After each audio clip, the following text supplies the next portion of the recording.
Hi, fantasy readers. This is Corinne Norton, your fellow book binger, and you are listening to the Finding Fantasy Reads podcast, where you can test out a new fantasy story every single week to find your next favorite author. You'll want to stick around for today's story if you like classic sword and sorcery fantasy with dwarves and elves who despise each other. It's part of a larger anthology called Chronicles of Murstone, and it's written by Richard Fierce, who I happened to meet at the Rave event in Vegas in November. He's an award-winning fantasy author of over 30 books, which have sold over 150,000 copies globally. He lives in Northwest Georgia and has 3 daughters, 3 grandkids, which I don't believe after meeting him because he looks way too young, plus 4 huskies and 2 ferrets. Basically, he has a zoo. But if his crazy zoo is anything like mine, I'm guessing it's also crazy fun. Today's narrator is Paeter Frandsen, host of Christian Geek Central. Stick around to the end or check out today's show notes to see where you can find more from both the author and the narrator, as well as how to enter our giveaway, which ends in 2 days. For now, please enjoy A Taste of Blood by Richard Fierce.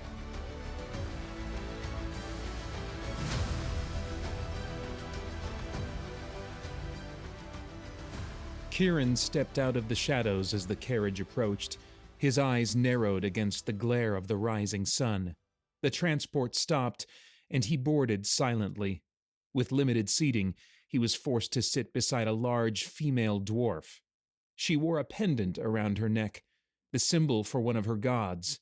Kieran shifted as a spring in the cushion probed him obscenely. He rested his hand over the new bag of gold at his hip, half of the payment for the job he'd just taken. The carriage jolted as it began moving. Kieran stared out the dirty window. The buildings they passed were old and abandoned. He hated the village of Thanalian, wanted to be out of it before the dwarves woke and rose from the gutters and the ruins to begin their workday. At least in Vale Kesh, the nasty little creatures kept themselves hidden. Thanalian was a small village 20 miles west of the Verge in Elvish lands.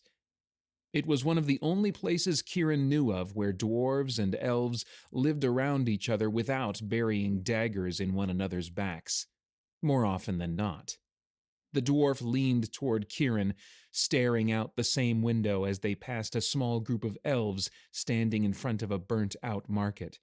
One of the elves held a magical ball of fire, a bright tongue of blue flame curling up, searching for a target. Kieran fought a wave of nausea and ducked his head, wondering if they were the ones responsible for the dwarf killings, or the fire that almost killed him. Like it was his fault that the dwarves had been in the same tavern as him. The dwarf beside him held her pendant tighter, fingering the outline of the symbol. Kieran shook his head, hiding his disdain behind an impassive mask.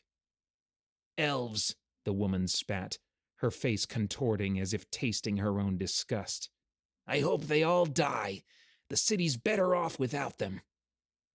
"Have you ever met an elf?" Kieran asked, taking the middle road.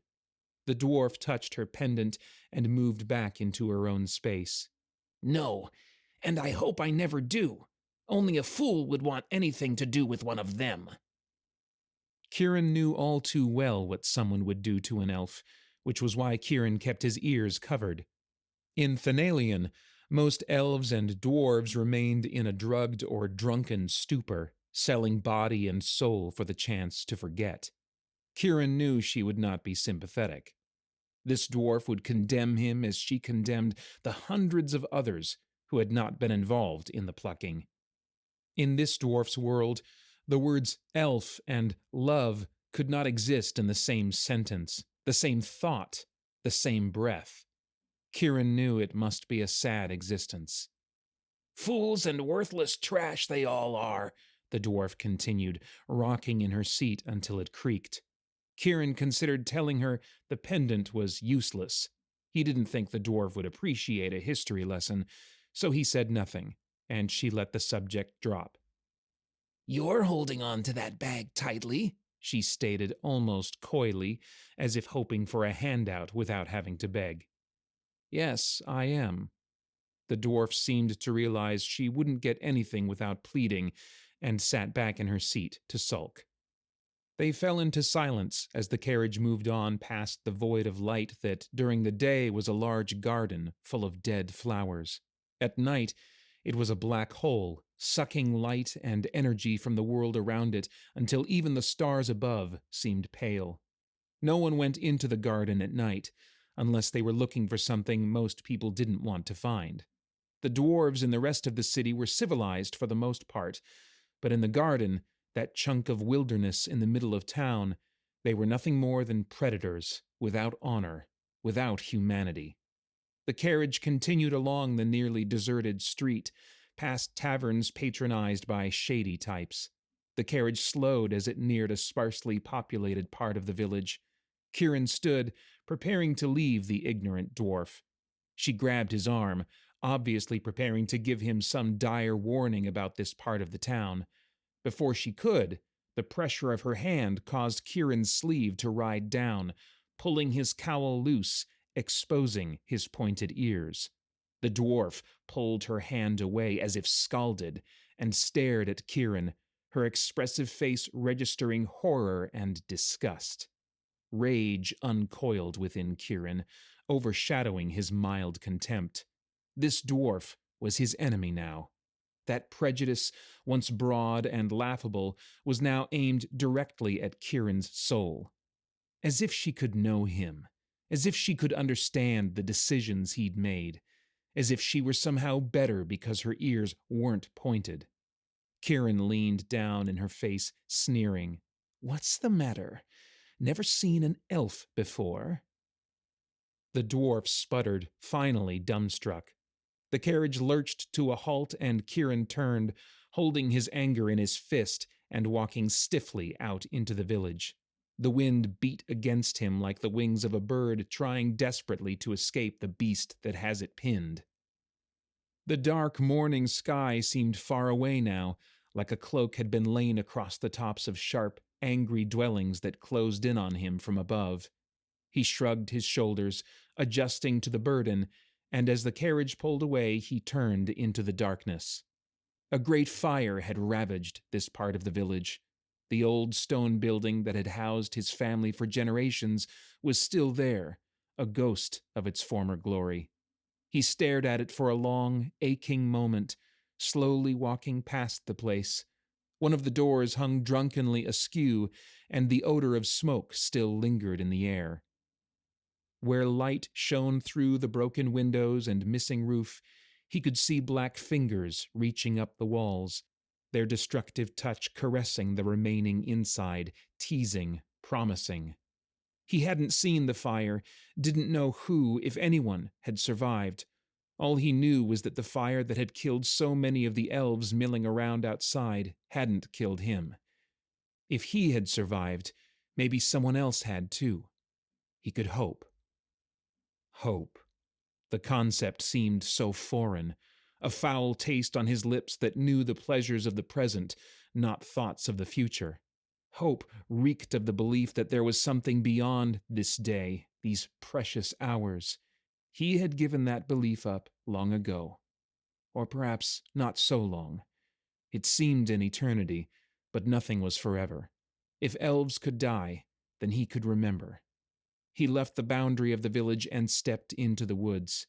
He had a job to do. Reminiscing would have to wait. The elves named the valley Tal Elul, the land of death. Most now called it the Verge, and no living being walked there willingly unless they were desperate or insane. Kieran was neither. He was on a mission. He had been hunting the creature for days. Kieran wasn't sure what it was, and neither were his employers. He'd yet to glimpse the thing. It hunted during the night, and it was quick, leaving few clues behind. Something was terrorizing the outlying villages, leaving mauled bodies and terrified peoples in its wake. Kieran had read several reports, and there was little consistency among them. Some described a demon, while others talked about a humanoid figure mounted on a horse. He believed he was closing in on it, whatever it really was. Kneeling beside a slow-moving stream, Kieran cupped his hands and placed them in the water. The cool liquid pooled into his hands and felt good against his skin. He brought his hands to his lips and drank some of the water before splashing the rest onto his face, wiping the sweat and grime away. Although it was autumn, summer clung to the land like a child clung to its mother. It was nearing dusk, and the sun was descending faster than he anticipated. The temperature was beginning to drop. It wouldn't be long now. A panicked squeal resonated from the east. His sensitive ears twitched at the sound. It wasn't an elvish squeal. It was an animal. He stood up and dried his hands on his pant leg. He scanned the area in the direction of the noise. His vision was hampered by tall, thick marsh reeds. The setting sun was casting long shadows on everything, and he could only see a few feet ahead. He was a fair distance from the safety of the woods, and he had no time for distractions. Hunting down the creature was his sole task. Besides, he was in the Verge, the narrow strip of land between the Elvish and Dwarven kingdoms. It was a dangerous place. Aside from possibly running into one of the short folk, there were dire creatures afoot. It was likely the squeal he had heard was an unlucky animal being attacked by something sinister. Again the squeal rang out. Against his better judgment, he drew his sword, a straight, single-edged blade roughly 2 feet in length, and walked toward the sound. Kieran leaned forward and ducked beneath long strands of foul moss that hung from the lifeless branches of dead trees nearby. In the marsh around him, all sounds of birds and other things suddenly stopped. Only the unending swarms of mosquitoes and gnats continued to make their presence known. The annoying bugs hoarded around him, seeking exposed flesh to bite. These he managed to ignore as his full attention was locked ahead. As he pushed his way forward, the reeds began to thin. A terrified squeal sounded. He could hear the animal splashing, and he could hear too the sound of a deep, gravelly voice cursing. The reeds parted, and he found himself standing at the edge of a quagmire, roughly 20 feet in diameter. Near the center, a pony floundered, giving an occasional terror-stricken cry. Kieran noticed the form beside the fraught pony. Chest deep, struggling and cursing, Kieran's eyes narrowed in a sudden rush of hatred. A dwarf. Kieran stepped fully out of the reeds, and the pony stopped its thrashing. The dwarf looked up and locked eyes with Kieran, his eyes narrowing, just as Kieran's own had, at the sight of his hated enemy. Silence ensued. Long, tense moments passed as the two glared at each other, neither willing to speak first. Kieran's emotions churned, his mind in turmoil. Seeing a dwarf in Thanalian was one thing. Seeing a dwarf out here, that was another. He stepped toward a log, and the dwarf spoke. "Don't try to help me, elf. I'm capable of getting out of this myself." The word elf was spat as a curse from his mouth. The dwarf continued to glare hostilely from his shadowed eyes. Sheathing his blade, Kieran turned to go. Just as he turned, the pony began to thrash again, snorting and rolling its eyes in terror. Clenching his jaw, Kieran turned back around and grabbed a long tree branch. "I refuse to have this animal's blood on my hands, dwarf," Kieran fumed. He leveraged the branch over the bog and dropped the end of it near the dwarf, leaving the other end resting on dry ground. Snorting with disgust, the dwarf grabbed hold of the branch and pulled himself out of the muck and onto the branch, wrapping his legs around it for balance. Finally free, he reached with his short arms to grab the pony's reins. He almost fell back in, but he managed to grab them. Clutching the reins firmly, he used his brute strength to pull the pony toward him. Then the dwarf scooted backwards, reset his legs firmly around the branch, and heaved the pony again. It was a tediously slow process, but finally the dwarf reached dry ground. The pony thrashed free as well. The dwarf stood there, gasping in deep breaths. Kieran couldn't tell what the dwarf looked like beneath the muck and slime. A cloud of insects immediately swarmed both the animal and the dwarf. They smelled terrible. The foul odor of rotten eggs assailed Kieran, and it was all he could do not to vomit. Like all dwarves, this one too was short, standing somewhere between 4 and 5 feet. He was thick and looked like he weighed a few 100 pounds. Other than that, Kieran could see no other distinguishable traits. Dusk had fallen into night, and the dwarf was nothing more than a vague silhouette. Kieran stood with his hand on the pommel of his short sword. He stared in loathing at the dwarf. Likewise, the dwarf had retrieved a double-bitted axe and stared contemptuously at the elf. Neither spoke. Suddenly, the pony reared up and squealed. The dwarf managed to keep the animal from bolting away by holding on to its reins. Dwarves were known for their strength, and when they plant themselves firmly, it is almost impossible to budge them. Thwack! Thwack! Their stalemate was broken by the sound of arrows hissing through the air, striking the ground and dead trees around them. A chorus of wild howls broke the silence. Kieran ducked down and unslung his bow from his shoulder. In a swift, smooth motion, he knocked an arrow to the string and pulled it back. His eyes darted back and forth among the rustling reeds, but he could see nothing definite in the dark.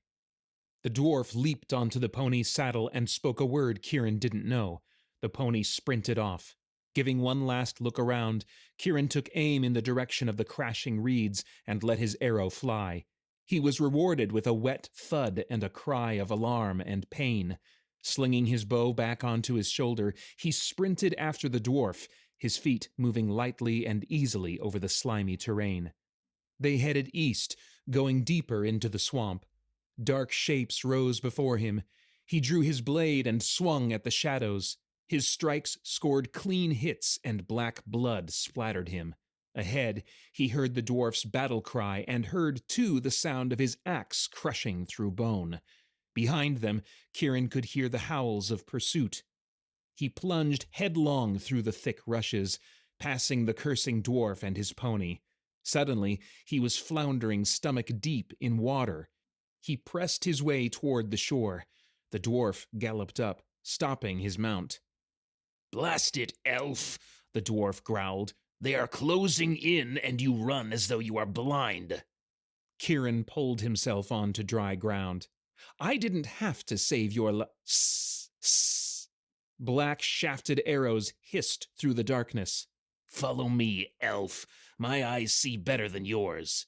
The dwarf spurred his pony forward, straight into a mob of dark shadows. The dwarf swung his axe mightily, bashing through armor to crush heads. Twisting and turning, the pony zigzagged through the swamp, continuing east. Kieran raced after the pony, unseen arrows whizzing by him. He could not tell what obstacles the pony was dodging, nor did he know why he was following the dwarf in the first place. Here and there he caught glimpses of the dwarf's dark outline atop the pony. To his right, he could hear the howling of enemy voices and the splash of pursuit. Out here, Kieran was at a disadvantage. He had no idea where he was or where he was headed. He couldn't tell the shadows apart from one another. Finally, the moon broke through the clouds. Kieran welcomed the sight of the soft glowing orb. He began to recognize some of the shapes around him. Gnarled trees, clumps of marsh reeds, among other things. He also began to see the obstacles the dwarf's pony avoided. The increasing light of the moon glistened off surfaces on either side of him. The sounds of the night denizens fell silent as they plodded past, taking up their songs again once they were gone. The howls of their pursuers grew louder and closer. Kieran could make out the splash of running feet, drawing nearer. He prepared himself to veer left or right, guessing the pony would begin to panic. The dwarf remained in control of the animal, and they continued straight. Suddenly, black shapes crashed out of the reeds on either side and intercepted them, swinging wicked blades. For the first time, Kieran saw his enemy. Scourges.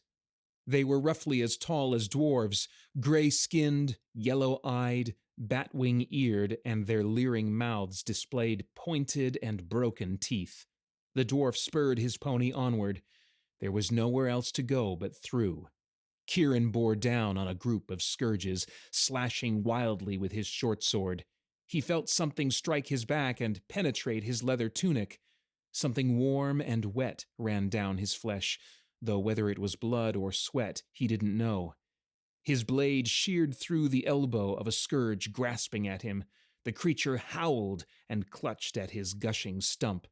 Two more of them jumped in his way, but he cut them down and broke through the mob of creatures threatening to surround him. Ahead, the dwarf and his pony smashed through another group of scourges, the dwarf's axe awash with dark blood. They continued racing into the night. Twice more in their flight did the scourges threaten to overtake them. Each time the pair charged through, smashing and slashing, scattering the scourges before them. They took several minor wounds themselves, but managed to cross out of the verge and into the dwarven realm of Rochdale. They traveled easterly until well past midnight. Neither one spoke to the other. They stopped at an abandoned keep, an old dwarven fortress that had been long forgotten and disused. They staunched the worst of their wounds, each one standing guard while the other bound his injuries. When they each had finished, they glared at each other. I am exhausted, the dwarf said. Yet I shall take first watch. You sleep now, and I will wake you when it is your turn. Kieran considered the offer, wondering if the dwarf planned to kill him in his sleep. And you suppose I shall just trust you, a dwarf, to watch over me while I sleep? You must be more foolish than you look. The dwarf grunted in agreement, likely thinking the same about the elf. He scratched at his beard in silence before finally muttering, A truce, then? Kieran narrowed his eyebrows. Was this some sort of trick? He couldn't know. He was tired and his muscles were aching. Even if he took first watch himself, he knew he would be fast asleep before long. Daylight was still several hours off.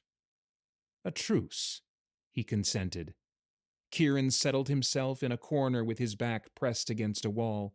He laid his weapons next to him within easy reach. Watching the dwarf take a position at the edge of a crumbling wall, he felt the heaviness of sleep overtaking him. Within a few short moments, he was asleep. He woke a few hours later to find the dwarf nudging him with the butt of his axe. What's wrong? Kieran asked. Nothing, the dwarf replied. It's your turn to take watch. Kieran nodded and rose to his feet. His entire body was sore. Grabbing his bow, he slung it over his shoulder and then belted on his sword. He exchanged places with the dwarf. As he stared out across the land, he could see why the dwarf stood watch from this place. Although it was dark, the moon was shining bright enough to see a fair distance in any direction. He begrudgingly gave the dwarf credit. Within a few minutes, the dwarf was snoring soundly behind him. They were such loud creatures. Kieran turned his thoughts to the creature he was hunting. Having to run east and cross into Rochdale was going to delay him most of a day just backtracking. He was confident he would be back on the trail by the end of the day, but the creature could attack more of his people by then. Kieran looked back at the sleeping dwarf. The hatred boiling within him told him to leave the dwarf. What do I owe him anyway? He's a filthy dwarf. His sense of honor was the only thing that kept him from fleeing into the night. After an hour of watching nothing happen, Kieran decided to explore the ruined fortress. It was standard dwarven architecture. Thick walls encircled the main keep, providing a defense against the enemies and the elements. A large portion of the wall where the main gate should have been was now nothing more than rubble. A noise outside the wall caught his attention. Unsheathing his sword, he crept swiftly to the crumbled section of wall. He listened intently and heard the noise again. Something was shuffling around. Gripping the hilt of his blade in a tight grip, he jumped over the wall and came face to face with the dwarf's pony. He sighed in relief. He'd almost forgotten about the animal. The pony stared at him as if to say, "What?" Kieran spotted a wild blackberry bush growing not far from where the pony was tied up. He stripped a few of the branches of their berries, plucking a few into his mouth. They were a little overripe, but still soft and mostly sweet. He fed a few to the pony and then headed back to his position to continue standing guard. A few hours later, the sun began to peak on the horizon. Kieran was surprised at how quickly the time had passed. He walked over to the dwarf and nudged him with his foot. The dwarf's snoring stopped, but he didn't open his eyes. "Dwarf," Kieran said. "Wake up."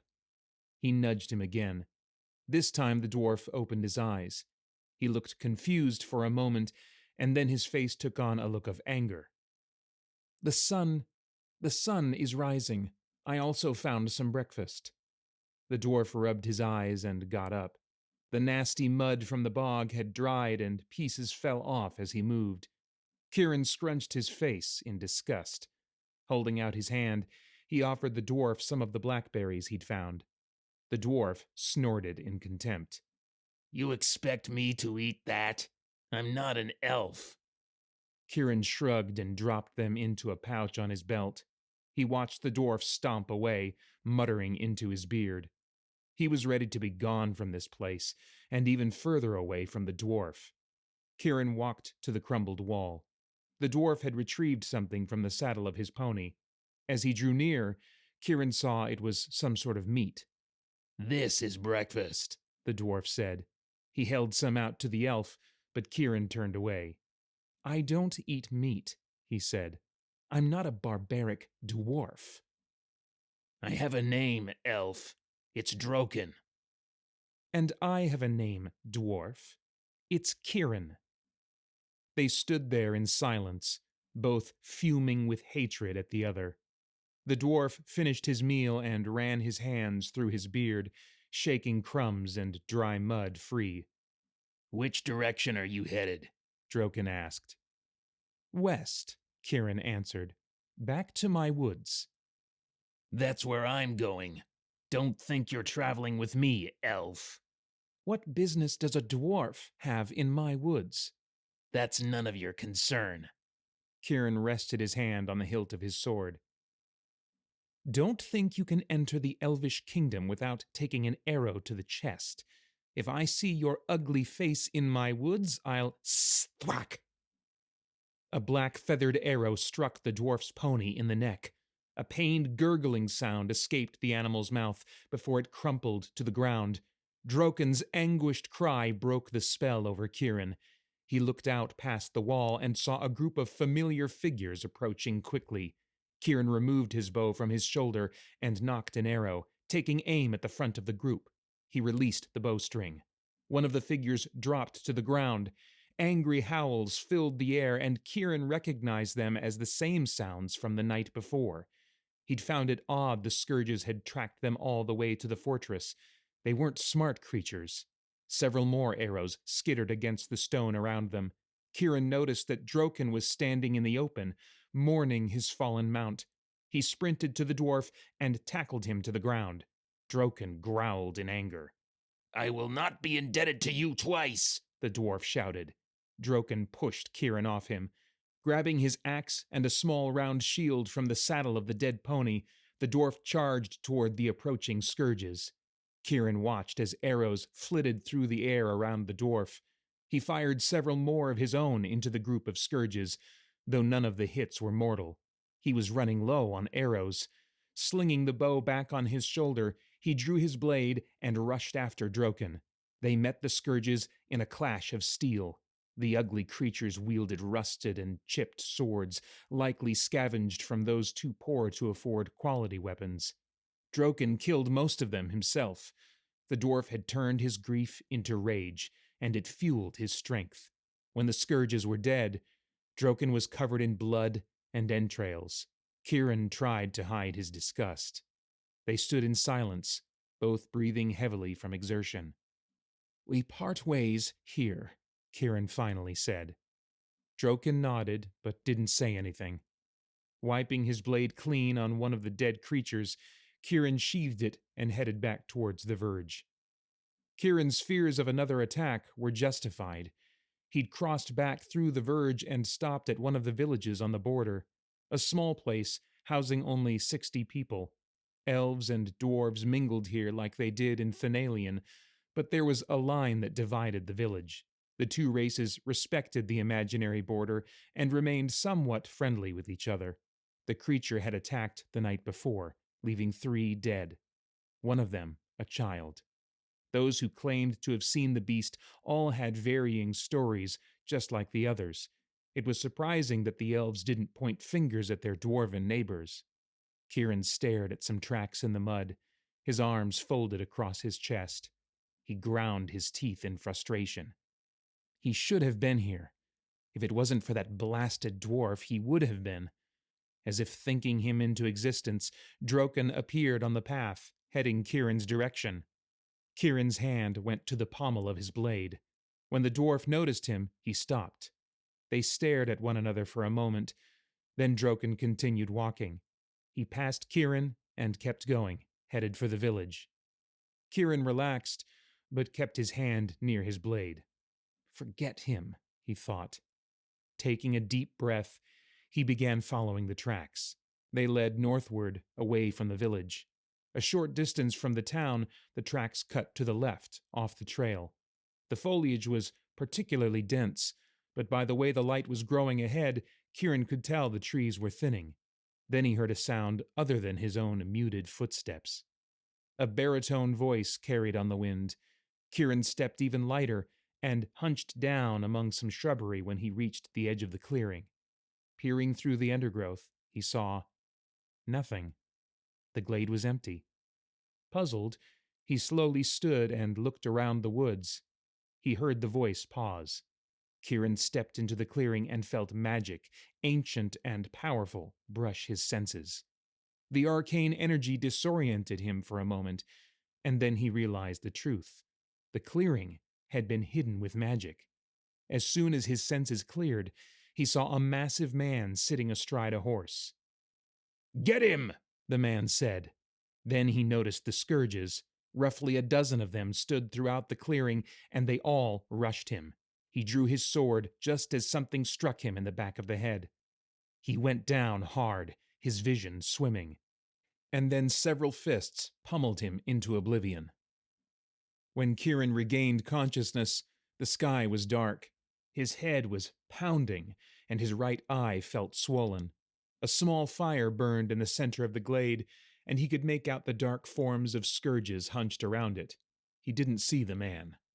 Bound hand and foot, he struggled briefly against his bonds before he quickly realized escaping his bonds was futile. There was a rustling in the bushes behind him. Someone was approaching. His heart started drumming in his chest.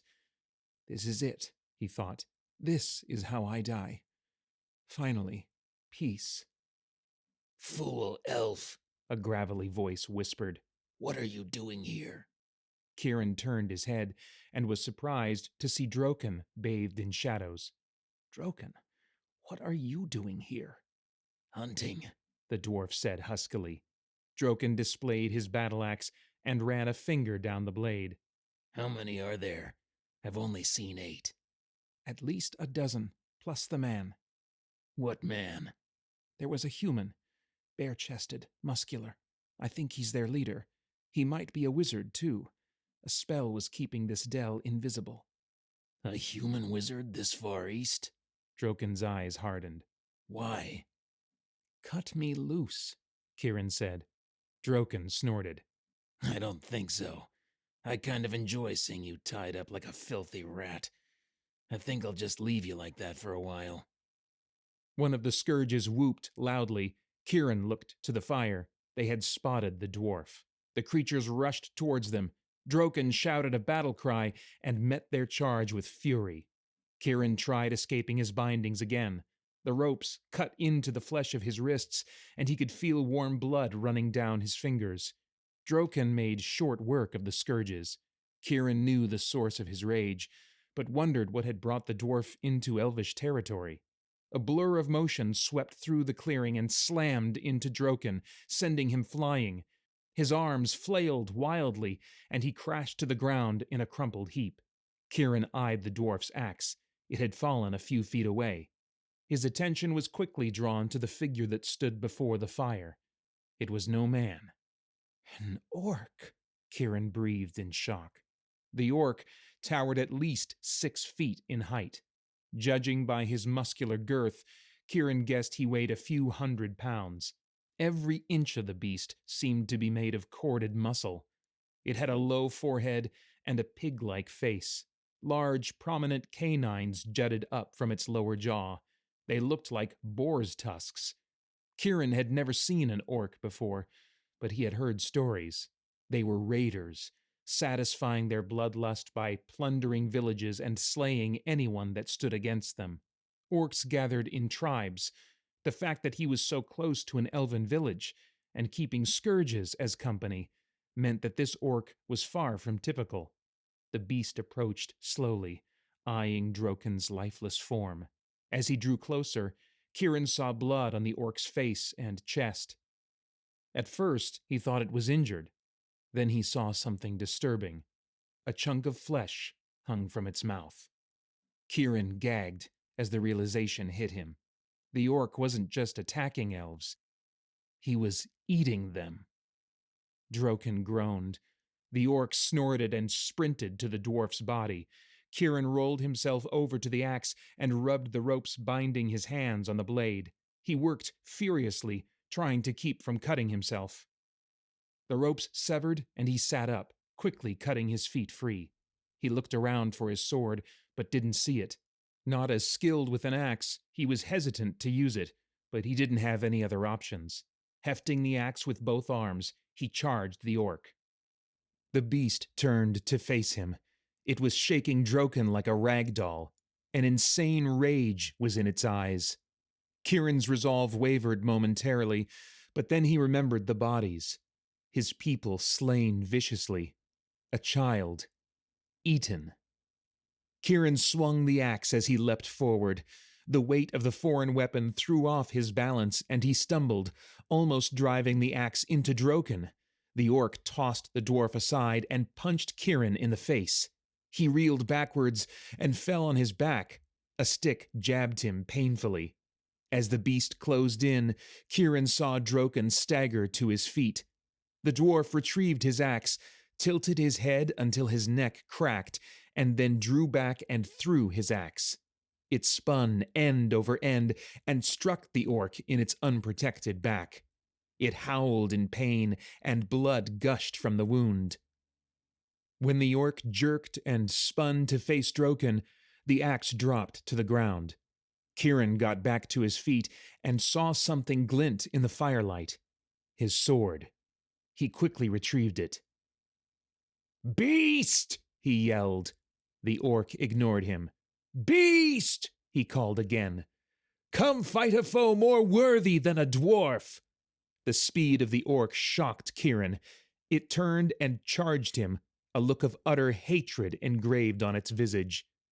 Kieran barely got out of the way as the beast thundered past. It turned and came back at him. Kieran was more prepared this time, and he waited until the last moment before thrusting his blade into the gut of the orc. The charging orc barreled into the elf. The larger creature's momentum forced Kieran to the ground and wrenched the sword from his grasp. The orc's legs faltered. It collapsed. Wrist burning, Kieran pressed it to his body protectively and watched the orc for movement. He could see the beast was breathing, but it was shallow. Rising, he walked over to where Droken stood. They both stared at the orc in silence. Finally, the beast stopped breathing. "You saved my life," Kieran said quietly. The dwarf grunted. "You saved mine as well." "Truce?" Kieran asked. "Aye," Droken said. "Truce." Kieran slipped through the dilapidated doors of his old family home.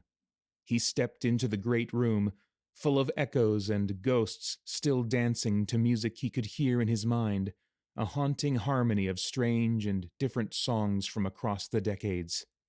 Long even before his people had danced in this room. He had never danced here, but had spent many nights on the balcony above, watching his fellows drunk on life and lust. This room had been the heart of the house. He picked his way across the ruined hardwood floor to the massive marble fireplace beside the bar. Not even embers. Of course not. He'd been gone so long, nothing would be left of that night. He leaned against the marble and closed his eyes. What was left for him now? He walked through the public areas of the house to the kitchen. The fire hadn't reached there, and though nothing had been moved or ruined, it was different from how Kieran remembered it, no longer lively and inviting, but instead strangely static, old, unused. Kieran stared out a soot-covered window, watching the populace of Thanalian going about their lives as if nothing had ever happened. He stepped away from the window and removed his shirt. Scar tissue from his own burns twisted and undulated across his back like waves on the ocean. He felt tears and closed his eyes, trying to stop them before he lost control. But he couldn't. Something tore open deep within him, pouring out a pain he couldn't bear. Sobs tore from his throat, and he knelt, resting his forehead on the cold floor. Sometimes it is worse to be left behind.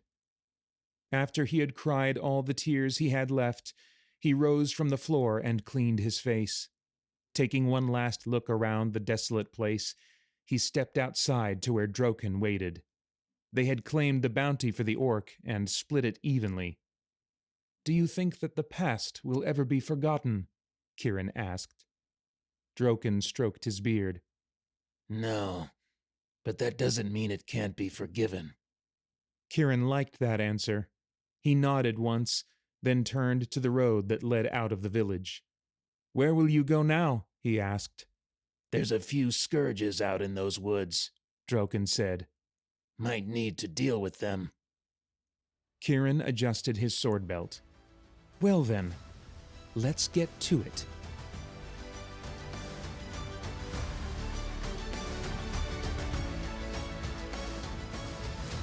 I hope you enjoyed listening to A Taste of Blood by Richard Fierce, narrated by Paeter Frandsen of Christian Geek Central.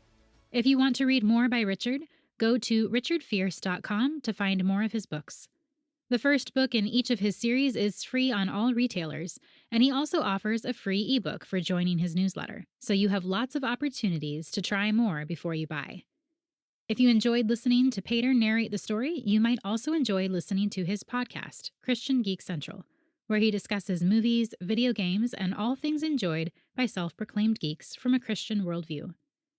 This is your last chance to enter this month's giveaway. It closes at midnight on February 29th, and you could win a 3-month Audible membership plus 4 fantasy audiobooks. Be sure to go to findingfantasyreads.com/giveaway to enter. If you know of a story that I should feature, whether it's your own or someone else's, I want to hear about it. Check out the contact page on the website where you can find an application form for authors, as well as a contact form for listeners. It's right next to the giveaway form in my menu, so go to findingfantasyreads.com and kill 2 birds with 1 stone. As always, I will have links for all those sites in the show notes. Thank you all for listening, and happy reading.